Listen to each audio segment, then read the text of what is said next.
Bonjour à tous et merci de nous retrouver dans la famille en question. Ils ont 7, 10 ou 15 ans et décident de se faire baptiser sans y être poussés par leurs parents.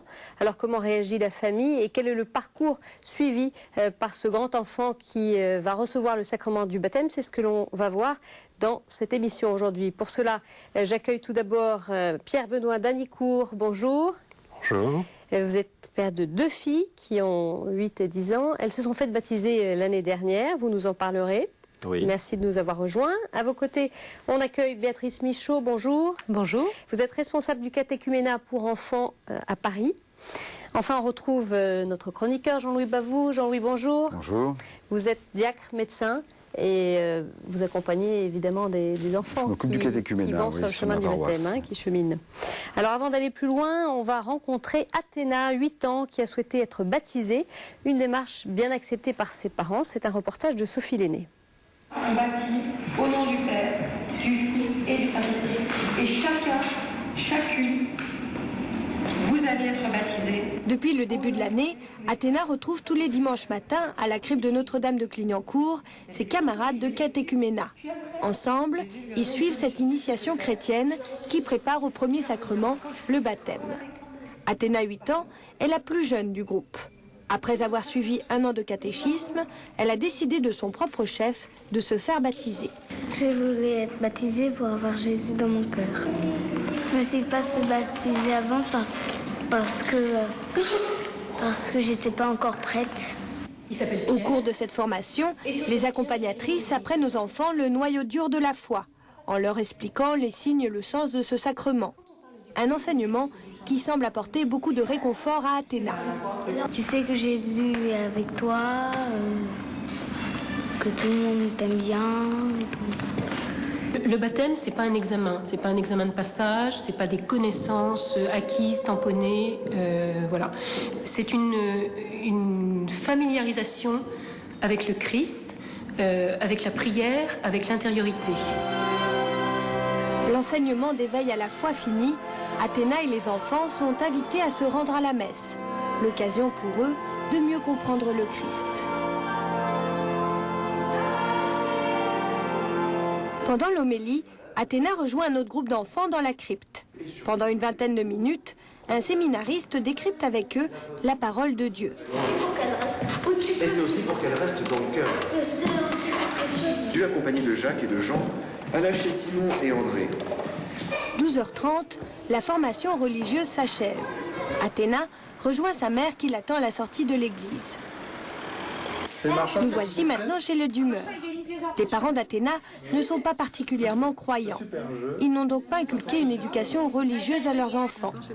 C'est en étant dans une école privée qu'Athéna et ses frères et sœurs ont été mis en contact avec la religion catholique et ont souhaité rentrer dans la maison de Dieu. Une demande spirituelle que les parents comprennent parfaitement. Moi j'ai été baptisé, mais je veux dire totalement à l'insu de mon plein gré. Je suis actuellement totalement athée et par contre que ma fille décide d'être baptisée ne me choque pas ni ne me gêne pas. Je pense que c'est quelque chose qui lui plaît et qui lui permet d'être heureuse. J'ai aucune raison de m'opposer à ça. Et je pensais que pour elle le baptême serait une décision consciente et pas quelque chose qu'on lui imposerait sans qu'elle ait son avis à dire. Iris, la grande sœur d'Athéna, a demandé en premier à recevoir le baptême. Sa sœur a suivi son exemple, car elle aussi en a ressenti le besoin. C'était un moment où elle se posait beaucoup de questions par rapport à la mort, pourquoi est-ce qu'on existe, qu'est-ce qui se passe après, et ça l'aidait beaucoup de penser qu'il y avait autre chose que ce qu'il y a sur Terre. Les parents d'Athéna l'ont donc encouragée à se faire baptiser, car tous deux en conviennent, la foi peut permettre d'avoir une approche différente de la vie et répondre à certaines questions existentielles. Athéna rejoindra donc la communauté des chrétiens le 17 mai prochain. Alors Pierre, une réaction sur ce reportage, le témoignage d'Athéna, est-ce que ça vous fait penser un peu à vos filles ? Oui, tout à fait. Oui. C'est ce qui s'était passé à l'époque, donc c'est tout à fait ce qu'on vient de voir. Maintenant, il y a eu surtout un petit peu avant et ce qui s'est passé après. Donc, en effet, la messe, elle n'y allait pas, puisque nous ne pratiquons, ni mon épouse ni moi, donc ou très peu souvent, aux grandes messes classiques, et sinon avec leurs grands-parents. Donc, elle connaissait très peu de choses, étant donné que dans ce que je voulais faire avant le mariage, en ce qui me concerne, c'était laisser l'enfant choisir sa religion. D'accord. Voilà, donc vous saviez finalement que vous alliez avoir cette démarche-là vis-à-vis de vos enfants, c'est-à-dire d'attendre qu'ils aient un certain âge pour voir le faire. Si eux-mêmes décidaient ou non de se faire baptiser. On y reviendra sur cette démarche et les motivations de vos filles. Béatrice Michaud, Athéna est dans votre groupe, on vous a aperçu dans le reportage. C'est une petite fille qui a l'air très touchée par quelque chose de spirituel. C'est souvent ce qui se passe pour ces enfants. Il y a quelque chose qui se vit vraiment dans le cœur. Oui, j'entendais sa maman et son père d'ailleurs dire qu'à un moment donné, il y a quelque chose qui fait que ces enfants se posent une question existentielle. Ça peut être la mort d'un grand-père, d'une grand-mère, un oncle, une tante, et ils sont confrontés à ça. Et quelquefois, les parents n'ont pas les réponses ou se disent il faut qu'elle trouve du réconfort quelque part. Et puis, et voilà, et ces enfants nous arrivent, demandent à leurs parents d'aller au catéchisme, de se familiariser d'abord avec le catéchisme. Soit parce qu'ils sont scolarisés dans le privé, donc exactement. Ça c'est d'office. Voilà, soit d'office. Soit, on a aussi des enfants du public qui demandent le baptême. Mais je vous dis, c'est souvent c'est à la suite d'une découverte ou d'un deuil ou quelque chose qui les tracasse et auquel ils voudraient une réponse. Ils viennent au catéchisme et nous, à Clignancourt, ils viennent 1 an au catéchisme avant vraiment qu'on les accepte en catéchuménat. Il faut qu'ils se frottent à cet univers, à la parole de Dieu. Voir si exactement, et si ça correspond à un désir profond. Un désir. Exactement. Voilà. Alors Pierre, vos filles, elles ont 8 et 10 ans aujourd'hui, elles ont été baptisées il y a 1 an. Comment est-ce qu'elles ont décidé de cheminer vers le baptême? Ça s'est fait comment chez vous? Alors ça s'est fait de la façon suivante. Sarah a voulu rentrer au Scout de France. Donc c'est l'aînée? C'est l'aînée. Oui. Et à la suite, je lui ai demandé de rentrer au catéchisme en lui disant « Tu vas certainement entendre parler de choses que tu ne comprendras pas. » Et donc, je souhaiterais que tu ailles au catéchisme en même temps. Vous avez souhaité qu'il y ait cette démarche-là d'abord. D'accord. Voilà. Donc sa petite sœur a suivi, parce qu'elle a voulu y aller aussi. Donc elles se sont retrouvées toutes les deux au catéchisme et ont donc passé leur baptême ensemble. Mais entre la démarche de faire du caté et l'envie de se faire baptiser, qu'est-ce qui s'est passé? Il se passe beaucoup de choses parce qu'il n'y a pas que les parents, il y a les grands-parents. Donc il y a une grand-mère qui fait toutes les chapelles quand on se promène. Donc il y a une autre grand-mère. Elles entendaient parler de Dieu. Voilà. Il y a une autre grand-mère qui, en tant que catholique, s'est reconvertie dans une église charismatique évangéliste. Donc il y avait un contexte familial. Il y a surtout des questions qu'elle se posait sur un univers très large de la religion. Et donc auquel on répondait.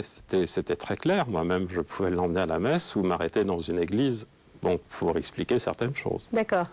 Et vous avez été surpris par cette demande de vos filles ou comment est-ce que vous avez réagi? Très bien. Très bien. C'est d'ailleurs à la suite de ce catéchisme qu'elle a vu que papa avait son autel dans la chambre, discrètement, de son côté, alors que maman n'en avait pas. Un oratoire. Oui, on a tous notre petite... D'accord. Mais... Là, il s'agit d'un Christ en ivoire portable que j'ai à côté de la table. Donc ça les a interpellés peut-être. Elles ont compris ce que ça signifiait, mais elles ne m'avaient jamais posé la question auparavant. Et le fait que l'une ait envie de faire ce cheminement, est-ce que vous pensez que la petite sœur a suivi la grande sœur, un peu aussi influencée par la grande sœur, ou c'était plus personnel? Elles ont été aussi influencées par une amie d'école qui était également au Scout de France. Donc c'est tout un ensemble. D'accord. Elles ont beau être dans une école qui n'est pas catholique, qui est publique. Il s'est passé tout ça. C'est-à-dire qu'on n'influence pas, nous les parents. Ce sont les amis, leur relation à elles, qui déjà à 8 et 9 ans, font leur choix. Béatrice Michaud, alors ces enfants qui, peut-être comme dans le cas de la famille de Pierre, ne sont pas exposés à la pratique religieuse, ils ne vont pas y penser tout seuls au baptême? Alors, ils ne vont pas y penser tout seuls au baptême. Je vous dis, il y a toujours une familiarisation des enfants qu'on reçoit au catéchisme. Oui. Et donc, à travers cette première année de catéchisme, ils comprennent souvent bien l'enjeu, quand même, d'être enfant de Dieu ou de ne pas l'être. Ça veut dire que vous proposez à ces enfants qui se font catéchiser la démarche éventuelle du baptême. Absolument. Voilà. Ils ont une année pour observer, entre guillemets, observer, mais être vraiment au milieu des enfants qui sont déjà baptisés. Oui. Il y a quand même une espèce d'émulation, parce qu'ils s'aperçoivent qu'au caté, les autres ont été baptisés bébés, et donc les questions se posent. Oui. Et puis souvent, très souvent, quand même, ces enfants non baptisés décident de suivre l'année de catéchuménat de façon... D'aller plus loin. D'aller plus loin, voilà. D'aller plus loin. Oui. C'est rare, moi ça ne m'est jamais arrivé de voir un enfant partir au bout d'une année de caté en disant non, finalement, le baptême, non, c'est pas pour moi. Vraiment, ils sont là, intéressés, ils veulent aller jusqu'au bout. Ils découvrent la dimension d'une communauté chrétienne, parce que ce qui se passe dans les familles, où on a quelquefois un père, une mère qui prient, effectivement, qui ne prie pas forcément Jésus, qui a une vie spirituelle, mais qui n'est pas catholique, qui n'est pas chrétien vraiment. Là, au bout de l'année de catéchisme, quand même, l'enfant perçoit les enjeux de Jésus, Fils de Dieu, ressuscité, de vouloir faire partie de la famille de Dieu. Et quel est le profil de ces enfants aujourd'hui? Est-ce qu'il y en a plus qu'avant? Alors le profil est... On a des chiffres, par exemple, pour Paris, sur ces enfants qui sont engagés? Je ne les connais pas. Il y a sûrement des chiffres à la catéchèse. La catéchèse doit sûrement avoir des chiffres des enfants qui demandent le baptême. Ils sont plus nombreux, parce que... Maintenant, les parents ont cette parole et disent mon enfant choisira plus tard. C'est ça qui fait qu'en fait, exactement. Voilà, il y a des enfants exactement, parce que les parents ont peut-être ont retenu au départ ou n'ont pas fait cette démarche au départ. Pas choisi ce baptême pour leurs enfants. Les chiffres, je ne les connais pas. Alors, vous, en tant que catéchiste, quand vous proposez cette démarche-là à ces enfants, qu'est-ce qui se passe après? Vous en parlez aux parents? Comment ça marche après? Alors, il faut les prévenir? Oui, bien sûr. Alors, ça passe par vous, par l'enfant? D'abord, la demande passe par l'enfant. Ouais. C'est vraiment... Moi, j'aime bien que l'enfant formule la demande, qu'ils viennent me voir ou qu'ils viennent voir le prêtre. Quelquefois, c'est plus facile. Quelquefois, c'est plus facile avec sa catéchiste. Et puis, on en parle aux parents. Et les parents, là aussi, je n'ai pas... J'ai pas le souvenir de quelqu'un qui m'ait dit « Ah non, alors ça, je veux absolument pas que mon enfant soit baptisé. » Il faut que les parents soient d'accord. Il faut que les parents soient d'accord, et on le demande d'une façon expresse. C'est-à-dire écrite? Écrite, le père et la mère. Pierre, vous avez dû signer un papier? Oui, je crois avoir le souvenir de ça. On fait très attention. Beaucoup de choses de fait. Aux couples séparés, aux couples divorcés, parce que quelquefois il y a des enjeux qui sont autres, où un des parents veut absolument le baptême et l'autre dit niet. On ne peut pas s'opposer, si le parent ne veut pas, on ne peut pas aller contre. Et autre condition, il faut que les parents eux-mêmes soient baptisés? Ah non. Non, du tout. tout. Ça, c'est indépendant? Non, du tout. Absolument indépendant. Alors Pierre, vos filles donc, qui vous ont dit ça y est papa, j'aimerais bien me faire baptiser. Comment est-ce que vous et votre femme avez vécu successivement ces deux demandes? Parce qu'elles se sont faites de façon espacée, ou c'était à peu près au même moment? Comment ça s'est fait? Non, les deux filles en même temps. En même temps, en fait. Non, c'est plus que la petite voulait également suivre sa sœur chez les scouts de France, et qu'elle n'en a pas l'âge, donc... ça vous a fait réfléchir quand même, ces demandes de vos enfants? Pas du tout. Non. Pas du tout. Non, c'est mon épouse qui était plutôt surprise. Oui. Et qui Comment est-ce qu'elle a réagi que les scouts n'engageraient pas la suite, c'est-à-dire le catéchisme et D'accord, elle pensait que ça s'arrêtait...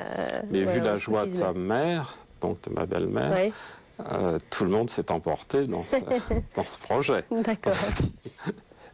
Alors, c'est un parcours qui qui est un peu engageant, long, hein, on l'a vu là dans le reportage. C'est quoi, c'est 1 an en moyenne? Le catéchuménat dure 1 an, le reportage dit tous les dimanches, j'ai pas mis tous les dimanches, j'ai pitié des familles quand même.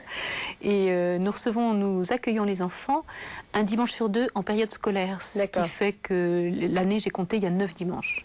Pourquoi c'est un parcours qui est long, entre guillemets, c'est-à-dire par rapport au baptême d'un bébé, voilà, il y a quelques séances de préparation avec le prêtre, mais là, pourquoi c'est long? Eh bien, on considère que l'enfant doit connaître les tenants et les aboutissants. Il est plus un enfant au sein de sa mère, il doit connaître les enjeux, il doit savoir que quand il sera baptisé, on lui demande d'être fidèle à la messe, et que tout ça, c'est une charge un peu lourde. Alors concrètement, cette année de catéchuménat, comment elle se découpe? Alors, on a donc 9 dimanches. Moi, j'ai choisi de faire le dimanche pour justement, j'allais dire, ôter le poids de la messe. Enfin, j'aimerais beaucoup que les parents des catéchumènes viennent à la messe, mais souvent, pour des parents non pratiquants, c'est une charge lourde d'emmener les enfants à la messe, parce que on demande quand même à ces enfants qui suivent une préparation pour le baptême d'aller à la messe. Un enfant baptisé qui n'est pas familier de la messe, ça n'a pas de sens. Hein. C'est un couple qui ne se rencontre pas. Il faut qu'ils viennent au moins 9 mois. Moi, j'ai choisi justement d'avoir cette préparation le dimanche matin pour faciliter. Donc, on a un temps de réflexion ensemble pendant 1 heure, enfin 3/4 d'heure. Et puis, ils sont invités à la messe du dimanche. Voilà. Les parents sont bien sûr invités s'ils le veulent, mais s'ils ne souhaitent pas y aller, ils nous confient les enfants de 10h30 à 12h30. Alors, dans le reportage, vous entendez dire, le baptême, c'est pas un examen, c'est une familiarisation avec le Christ. Concrètement, enfin, oui, je me suis... Concrètement, ça passe par quoi, cette formation? On l'a vu un petit peu au travers du reportage. Bon, il y a la messe avec les textes qui peuvent être un peu approfondis, etc. Mais qu'est-ce qu'il y a d'autre, en fait? Alors... il y a quand même une familiarisation avec des textes de l'Ancien Testament. Enfin, la lecture de textes. Oui, le baptême, c'est un des 3 sacrements de l'initiation chrétienne. C'est en ça que je veux dire que ce n'est pas un examen. Ça fait partie de cette initiation. Il faut donner le goût, donner l'envie, partir à la découverte d'eux. Maintenant, les textes de l'Ancien Testament sont un peu difficiles. On est déconnecté culturellement. Il faut qu'ils redécouvrent tout ce patrimoine. Ces enfants. Et puis moi, la prière aussi. La prière, bien sûr, la prière. À ça. Et un enfant ne peut pas être baptisé s'il n'a pas entendu parler de Jésus-Christ mort et ressuscité pour nous. Donc d'où vient Jésus? D'une histoire ancienne, voilà. Pierre, on en revient à cette question de l'engagement et entre guillemets des contraintes peut-être pour les parents. Vos filles devaient aller à la messe. Il n'y a pas de contrainte. Pour vous, ça a été contraignant de suivre leur démarche ou pas? Je suppose que je peux quand même citer Saint-Léon. Il y a une messe pour les enfants tous les mercredis. Donc, qui est votre paroisse dans Paris. Voilà. Donc, il suffit de les amener à cette messe. On n'est pas obligé d'ailleurs d'y assister, mais j'y assistais quand même quelquefois, puisque ça tombait justement mes jours de congé professionnels, comme aujourd'hui. Vous n'avez pas vécu quelque chose, il va falloir qu'on soit mobilisé. Non, à l'heure actuelle, elle continue à aller au catéchisme. Donc, c'est de toute façon, si vous voulez appeler ça une contrainte, oui, peut-être, mais enfin, l'église étant juste à côté de la maison, non. D'accord. Et ça reste, mais on les apprend surtout à prier n'importe où. C'est-à-dire que pour moi, la prière ou le rapport avec l'église peut être à la maison, peut-être dans une forêt, peut-être pas forcément à l'église. Béatrice, alors les parents, à quoi est-ce qu'ils s'engagent? Il y a une démarche de part des parents ou pas? Alors, c'est-à-dire, oui, quand même, au départ, on leur dit justement ça, on leur dit quand même, votre enfant a une demande bien spécifique, voilà ce qu'elle entraîne. Elle entraîne quand même une certaine fidélité. Est-ce que vous êtes d'accord pour mettre en œuvre cette fidélité? Parce que moi, souvent, je vois des parents qui sont tout à fait d'accord pour le violon, le conservatoire, assister à des concerts, etc. Et puis, la moindre réunion de parents du catéchisme, c'est trop. Enfin, vous nous demandez trop, c'est pas possible. Donc, moi, j'essaie de faire des petites analogies comme ça. Écoutez, vous emmenez votre enfant à l'équitation, questions, vous regardez, vous surveillez un peu de près, vous éveillez tel sens ou tel sens. Est-ce que la spiritualité ne fait pas partie de quelque chose que vous souhaiteriez éveiller chez votre enfant? Et souvent, ils sont d'accord. Hein, Et la célébration elle-même du baptême, elle se déroule tout à fait de la même façon que pour le baptême des tout-petits? Oui, oui. Ouais. Alors là, ils seront baptisés au cours de la messe dominicale. Voilà, d'accord, c'est l'heure de la messe. Voilà. Quel souvenir, Pierre, vous gardez de ce baptême de vos filles? Oh, bah, superbe, parce que, si vous avez mieux, il y avait, je pense, une douzaine d'enfants, de 4 ans et demi, 5 ans à 14 ans. Oui. J'avais même amené des photos tout à l'heure, et avec moi, et donc c'était assez poignant dans l'atmosphère, puisque si vous avez vu, il y avait même une famille de couleur, et tout ça amenait réellement, si vous avez mieux, le cœur du sujet. C'est vécu. C'était très fort. Ouais. Ouais. Béatrice, une dernière question. Après le baptême, est-ce qu'il n'y a pas le risque que l'enfant décroche, entre guillemets, c'est-à-dire par rapport à l'Église, si les parents eux-mêmes ne pratiquent pas, qu'est-ce que l'Église fait pour essayer de les intégrer dans la vie d'une paroisse? Le risque, il est pour tout le monde, hein, de décrocher à tout âge. Peut-être là, malheureusement. Pour des enfants qui sont suivis, il y a un parcours, on est encadré, le catéchuménat, et après, on est un peu lâché dans la nature, non? Et alors après, non, parce qu'en fait, ils continuent leur catéchisme, ces enfants. Hein. Ce sont des enfants d'âge scolaire, donc qui continuent le catéchisme, et qui continuent vers la confirmation en général. Donc, on leur dit que les sacrements de l'initiation chrétienne ne sont pas finis, la confirmation sera là. Et voilà, moi c'est pour ça que j'ai choisi de mettre cette préparation le dimanche matin, pour les familiariser avec cette messe du dimanche matin. Peut-être que ce sera plus facile pour les années d'après, oui. Voilà, de les ancrer dans une pratique. Merci à tous les deux. Jean-Louis, alors vous, en tant que diacre, évidemment, vous accompagnez certains de ces enfants. Qu'est-ce que ces baptêmes pour vous ont de particulier, les baptêmes de grands enfants? Ouais, je crois qu'ils n'ont rien de particulier. Non. Je crois qu'ils nous bousculent, parce que de voir un adulte ou un enfant rencontrer le Christ, c'est quand même quelque chose d'impressionnant pour un vieux chrétien, parce que quand on a été baptisé enfant et qu'on est resté dans l'église, on s'est quand même a priori poser quand même certaines questions, et j'espère les bonnes, mais on est quand même habitué, il y a une certaine routine finalement, et on est bousculé par des jeunes qui... Moi j'ai bien aimé le mot familiarisation avec le Christ, parce que c'est vraiment une rencontre, donc un dialogue, et on s'apprivoise, on est face à une personne qui est le Christ, qui est quand même quelqu'un de relativement exceptionnel.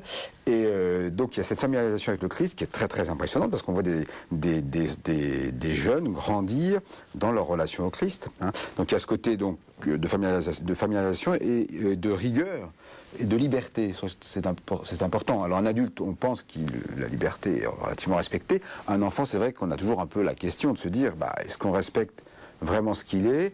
Et quand j'ai entendu Athéna, là, c'était impressionnant de voir. Il y a une maturité, et ça, le Christ donne cette maturité, je trouve. Ouais. Il y a une vraie liberté. Hein, alors, ça pose la vraie question. Alors, pourquoi les baptiser tout petits? Mais je pense que la réponse est que souvent, j'ai pas de statistiques, mais je pense que dans les foyers croyants et pratiquants, on pense que on croit que le sacrement est un vrai don de Dieu, donc on le donne tout de suite. Et puis il y a le milieu qui porte. Hein. Et puis dans d'autres couples où la foi n'est pas, la foi existe, hein, mais la pratique religieuse n'est pas réelle et tout. Il y a ce désir de vouloir laisser l'enfant décider librement de sa démarche. Et c'est intéressant aussi. C'est ce qu'on voit effectivement de plus en plus, hein, cette démarche de dire l'enfant, quand il sera en âge de... Alors le gros risque, évidemment, c'est de perdre des troupes, hein, si je puis dire, parce que c'est vrai que dans des familles accueillantes et très respectueuses, comme on l'a vu sur le plateau ou dans le reportage, nos problèmes, sinon ça peut quand même être plus compliqué, parce que l'enfant, s'il n'est pas dans un milieu où on lui parle de Jésus, il risque de jamais l'entendre parler. Il pourra peut-être se poser des questions essentielles, mais il n'aura peut-être pas la réponse, en tout cas, du Christ. Oui, c'est ça. Mais, on l'a vu aussi, le catéchisme pouvait être, en tout cas, tout à fait, mais il faut qu'il y aille, le catéchisme. Voilà, c'est sûr. Et dans les célébrations elles-mêmes de ces baptêmes, pour vous, qu'est-ce Qu'est-ce qui se vit là? Parce que... Parce qu'il se vit, moi quand je baptise, je plonge. Le baptême c'est un plongeon, oui. Donc on est plongé dans la mort et on est tiré dans la résurrection du Christ. Et ça c'est ça qu'on doit voir et comprendre. Et je crois que l'enfant comprend et entend. Oui. Merci à tous les trois d'être venus. Et pour aller plus loin, un livre justement qui peut intéresser les enfants qui envisagent de se faire baptiser. Il s'adresse aux plus de 12 ans. Son titre, Tu seras pour moi un fils, préparation au baptême, de Suzette Lacombe, et c'est paru aux éditions du Carmel. Voilà, merci à tous et je vous retrouve la semaine prochaine. Au revoir.